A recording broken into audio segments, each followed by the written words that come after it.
மின்சார வாகனங்களின் எண்ணிக்கை அதிகரித்து வருவதை கருத்தில் கொண்டு அதில் செயற்கை ஒளி எச்சரிக்கை அமைப்பு இடம்பெறுவதை அடுத்த ஆண்டு முதல் கட்டாயமாக்க மத்திய அரசு திட்டமிட்டுள்ளது. வருகிற அக்டோபருக்கு பின் தயார் செய்யப்படும் புதிய மாடல் மின்சார வாகனங்களில் இந்த செயற்கை ஒளி அமைப்பு பொருத்தப்படுவது கட்டாயமாக்கப்பட உள்ளது.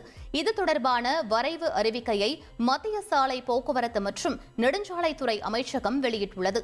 அதில் அக்டோபருக்கு பிறகு தயார் செய்யப்படும் மின்சார வாகனங்களில் செயற்கை ஒளி எழும் வகையிலான எச்சரிக்கை அமைப்பு இடம்பெறுவது கட்டாயமாக்கப்படுவதாக தெரிவிக்கப்பட்டுள்ளது. ஏற்கனவே இயங்கும் மின்சார வாகனங்களில் வரும் 2027 ஆண்டு அக்டோபர் 1ஆம் தேதிக்கு முன்பாக இந்த அமைப்பு பொருத்தப்பட்டிருக்க வேண்டும் எனவும் அறிவுறுத்தப்பட்டுள்ளது. மேலும் இந்த அமைப்பானது AIS 173 என்ற மின்சார வாகனங்களுக்கான தர குறியீட்டில் குறிப்பிட்டுள்ள கேட்கக்கூடிய அளவிலான ஒளியை எழுப்பும் வகையில் வடிவமைக்கப்பட்டிருக்க வேண்டும் என்று மத்திய சாலை போக்குவரத்து அமைச்சகம் தெரிவித்துள்ளது.